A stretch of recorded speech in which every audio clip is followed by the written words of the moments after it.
इतनी ज्यादा अंग्रेजी तो समझता नहीं हूं, लेकिन इतना समझ गया हूं कि साहब ये कह रहे हैं कि इस केस को इसी वक्त बंद कर दिया जाए। बराबर, आप सही कह रहे हैं। मुझे तो इस केस की झंझट में पड़ना ही नहीं मिला। हम तो गुजराती लोग हैं, धंधे वाले। भगवान हो या ना हो, इससे मुझे कोई फर्क नहीं पड़ता। ये तो इंश्योरेंस वालों ने कहा कि भगवान ने तुम्हारी दुकान गिराई है या भगवान की वजह से मेरी दुकान गिरी, तो मैंने कहा ठीक है, भगवान मुझे उसके पैसे दे दे, केस खत्म। लेकिन भगवान तुम्हारी दुकान क्यों गिराएंगे?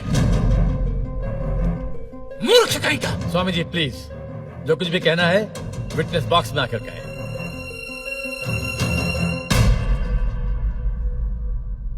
एतस्पातिकिं क्षम्यताम्, एतस्पातिकिं क्षम्यताम्।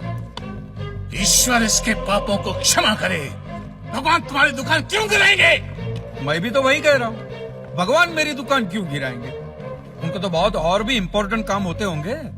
तो आप ये इंश्योरेंस वालों से कह के मेरे पैसे दिला दीजिए, बात खत्म हो जाती है। इंश्योरेंस कंपनी भी आपके पैसे क्यों दे? इंश्योरेंस के टर्म्स एंड कंडीशंस पर आपकी साइन है। Exhibit number 1 sir. बस तो मिलोट, फिर मुझे भगवान को ही पकड़ना पड़ेगा।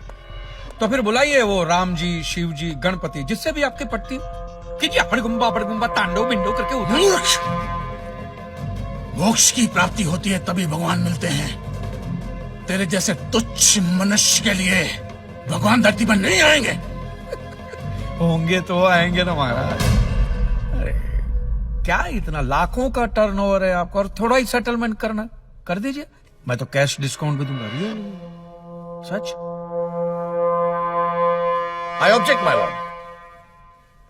भगवान की सेवा कार्य को धंधा कह रहे मिस्टर कांजी, बिजनेस? हाँ, ये बिजनेस ही है मिलोड, बिल्कुल बिजनेस है ये। किसी भी धर्म स्थल पे जाइए तो सबसे पहले पार्किंग का पैसा दो, फिर वो छोटी लाइन, स्पेशल लाइन में खड़े रहने का पैसा, फिर फूल, चद्दर, कैंडल खरीदने का पैसा, और दान पेटी बिल्कुल मूर्ति के सामने ही रखते, जैसे सर झुका पैसा डालना पड़ता है। और ये लोग तो भगवान के प्रसाद के लड्डू का भी पैसा लेते हैं मिलोड। जिस तरह म्यूजियम में मोम का पुतला दिखाकर पैसे लिए जाते, बस मंदिर में पत्थर का पुतला दिखाकर पैसे ले लेते। और पुजारियों की तो सैलरी भी होती है, इनकी छोटी है, उनकी बड़ी है। और आपको तो इनकम टैक्स में भी बेनिफिट है कि नहीं है? तो फिर इसमें सेवा कहां से है? और मिलोड, ये तो ऐसा धंधा है जिसमें कभी भी रिसेशन नहीं आता। नहीं, उल्टा रिसेशन में तो इन लोगों का धंधा डबल हो जाता है। हे भगवान, भाई भगवान, हो भगवान। रिलैक्स। चलो मान लीजिए कि ये लोग धंधा करते हैं, फिर भी आपको पैसे क्यों दे? इंश्योरेंस में आप प्रीमियम भरते, इसलिए आप इंश्योरेंस से पैसे मांग सकते हैं, लेकिन मंदिर वाले आपको पैसा क्यों दे? क्योंकि मैंने इनके मंदिरों में भी प्रीमियम भरे हैं महाशय। What nonsense? ये मुझे विश्वास था आप मेरी बात का विश्वास नहीं करेंगे, इसलिए मिलोड में सारे प्रूफ साथ लेकर ही आया। ये देखिए, ये सब रिसीट मिलोड उस प्रीमियम की है जो मैं पिछले 18 सालों से भरते आ रहा हूँ, मेरी वाइफ के कहने की वजह से। ये देखिए, पहला प्रीमियम मैंने भरा था 1501 रुपये का, साउथ में बहुत बड़ा मंदिर है, उसमें मैंने पैसे भरे थे। देखिए, फिर ये देखिए, हर साल 1000 रुपए भर रहा हूँ आपके गणपति के स्टॉल में। देखिए, उसे स्टॉल नहीं मंडप कहते हैं। मिलोड, वो मेरी सासू माँ बीमार रहती थी, तो मंदिर वालों ने कहा कि 11,000 रुपया दो, पूजा कराओ, फिर देखो। तो पूजा कराई और सासू माँ टपक गई। चलो वो तो अच्छा हो, लेकिन 11,000 भी गए, और एक भी रुपया रिफंड का नहीं दिया उन्होंने मुझे। फिर ये देखिए, ये मस्जिद का चंदा, दरगाह की चद्दर, चर्च की कैंडल, फकीर की झोली, बाबा की अगरबत्ती, माँ की चुंदड़ी, टोटल में 10-10.5 लाख रुपया इन सारी दुकानों में भर चुका हूँ। बस क्या दुकान लगा रखा है? इसे मंदिर कहते हैं, मंदिर। और मंदिर में लोग अपने परिवार की शांति और समृद्धि के लिए अपनी इच्छा से पैसा देते हैं। तो मैंने भी मेरे परिवार की शांति और समृद्धि के लिए ही पैसे भरे थे महाराज, कोई गंदा चूसने के लिए इन्वेस्ट नहीं किए थे। लेकिन आपके भगवान ने मेरी शांति उखाड़ के फेंक दी, क्योंकि भूकंप तो मिलोड सिर्फ भगवान ही ला सकते, इंसान के बस की तो बात है ही नहीं। तो मुझे बताइए, मेरा हक नहीं बनता भगवान से पैसे वसूलने का? मिस्टर कांजी, आपका झगड़ा भगवान से ना, तो डायरेक्ट भगवान से पैसे मांग लीजिए ना, मंदिरों के पास क्यों मांग रहे? वकील साहब, आपके घर में बिजली या इलेक्ट्रिसिटी कौन सी कंपनी की आती है? रिलायंस की ना। तो घर में जब कभी भी बिजली का प्रॉब्लम होता है तो आप रिलायंस की ऑफिस में ही फोन करेंगे ना, सीधे अनिल अंबानी को तो नहीं बुलाएंगे ना। अनिल भाई आओ, लाइट गई। अनिल भाई आओ, लाइट गई। साइलेंस। आप कहना क्या चाहते हैं? What do mean? ये जो साधु यहाँ है, ये जो पंडित जी यहाँ है, ये क्या भगवान के ऑफिसर्स है? नहीं नहीं, ये लोग ऑफिसर्स नहीं है भाई। ऑफिसर तो पढ़े लिखे लोग होते हैं। ये लोग तो देखो देखो मुंह देखो, सेल्समैन है मिलोड, सेल्समैन। ये भगवान के कलेक्शन एजेंट है, क्योंकि इन्होंने भगवान की फ्रेंचाइजी ली। न्यायाधीश महोदय, ये मनुष्य नास्तिक है। जो ये कह रहा है उसका ज्ञान स्वयं से नहीं है,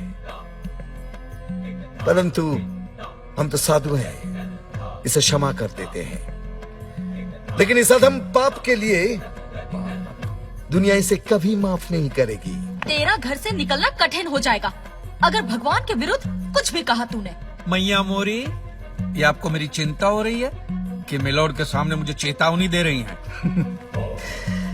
हमें जीव मात्र की चिंता है। तो फटाफट पैसे निकाले, बात खत्म कीजिए फिर। My Lord, this is enough. ये डोनेशन रिसीट्स है, जनरल सबमिशन। भगवान और मेरे क्लाइंट के बीच कोई एजेंसी एग्रीमेंट नहीं है। हाँ जी, बेतु की बात कर रहे हैं। इतनी छोटी सी बात के लिए भगवान पर केस नहीं हो सकता। छोटी बात मिलोड, ये छोटी बात नहीं है। वो दुकान मेरा सब कुछ है, मेरी रोजी रोटी, मेरे बीवी बच्चों का सहारा वो दुकान है। और एक एक रुपया जोड़ के दिन रात की मेहनत के बाद मैंने वो दुकान बनाई थी। आज वहां पे सिर्फ जमीन का टुकड़ा रह गया है, वो भी कोई लेने को तैयार नहीं है।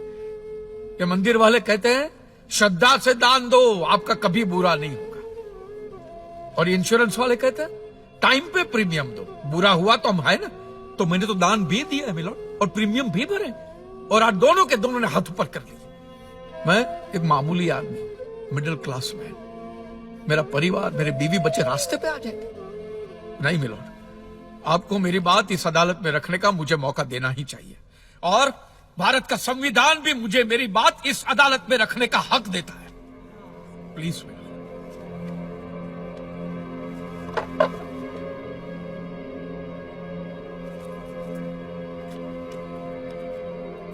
एक मिडिल क्लास बिजनेसमैन के लिए 1 करोड़ रुपए बहुत बड़ी रकम होती है, और खास तौर से सवाल जब उसके सर्वाइवल का हो।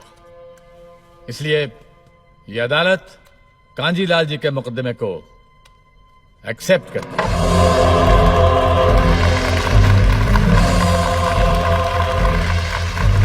साइलेंस। और सारे एविडेंस और आर्गुमेंट्स को अच्छी तरह एग्जामिन करने के बाद यह फैसला देगी कि मिस्टर कांजीलाल को इनके पैसे मिलेंगे या नहीं। अगर मिलेंगे तो कौन देगा, इंश्योरेंस कंपनी या फिर मंदिर? Court is adjourned for the day.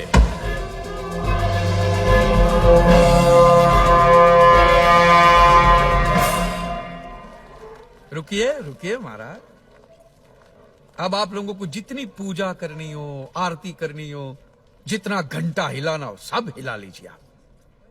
आपके भगवान ने मेरे अकेले की दुकान गिराई है ना, तो अब मैंने अकेले ने उसकी सारी दुकानों पे ताले नहीं लगवाए ना महाराज, तो मेरा नाम भी कांजी लालजी मेहता नहीं। और ये मेरी आप लोगों के लिए कोई चिंता फिंता नहीं, खुली नंगी चेतावनी। यस।